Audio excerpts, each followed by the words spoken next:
Sorban sanes ciri haji, sanes ciri Pak Kiai, tapi sorban ciri lalaki, nunga bakti kayang widi, nunga bakti kayang widi.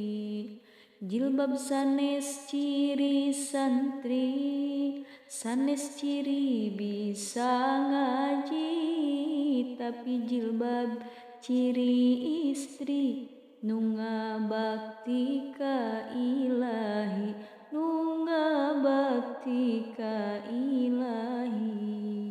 Dosa abdi pami ditimbang, ibarat budah lautan, ibarat gunung nuluhur, sarta mani ageng pisan, sarta mani ageng pisan. Sanyana eta malaikat ngabeberkeun dua jangjangna, maka eta digampilkeun asup ka surga nu langgeng, asup ka surga nu langgeng.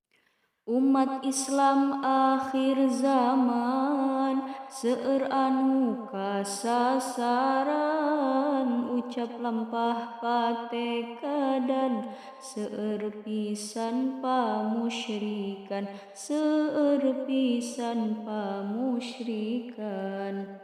Musyrik kufur pamurtadan tos jadi kabiasaan, teu ieu jadi pikiran, matakruk sakana iman, matakruk sakana iman.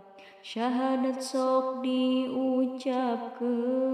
salat oge dilakukeun, majarkeun teh cukup iman jeung ngaku kaislaman, jeung ngaku kaislaman.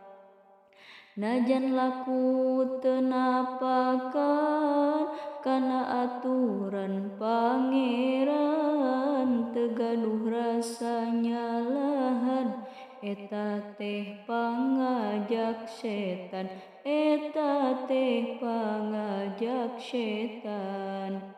Ari ngaku umat Islam, ari lampah siga setan, mabok jinah perjudian, anu jadi pidamelan, anu jadi pidamelan.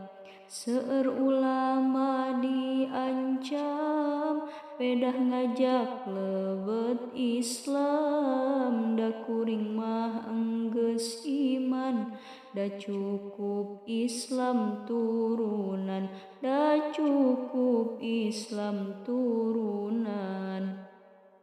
Ulama dipikangewa nerangkeun aturan hakna, ngajak salat jeung zakatna, majar bosen ngadengena, majar bosen ngadengena.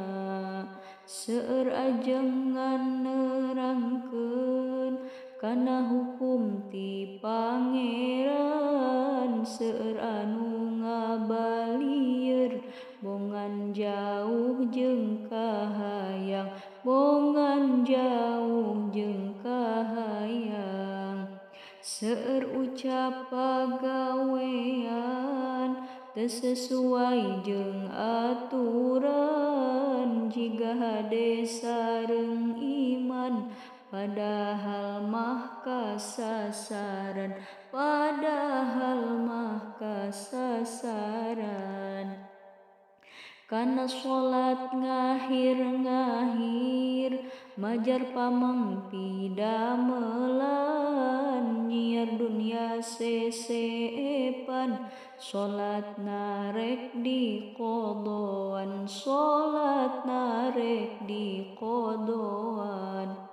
Seueur parentah Pangeran anu kedah dilakonan kalaka seueur alesan majarkeun teh karepotan majarkeun teh karepotan.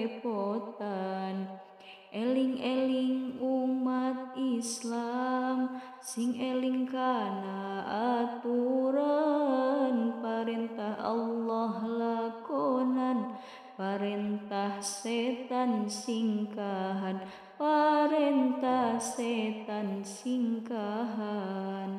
Mun hirup hoyong salamet iman urang mah sing kuat parentah Allah sing taat sanajan karaos berat sanajan karaos berat.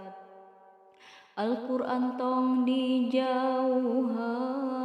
hadis ulah disisihkeun ayatna jadi bacaan maknana geura leunyepan maknana geura leunyepan. Hayu dulur urang tobat mumpung urang masih sempat ibadah urang sing ningkat mumpung tacan kana maot mumpung tacan kana maot.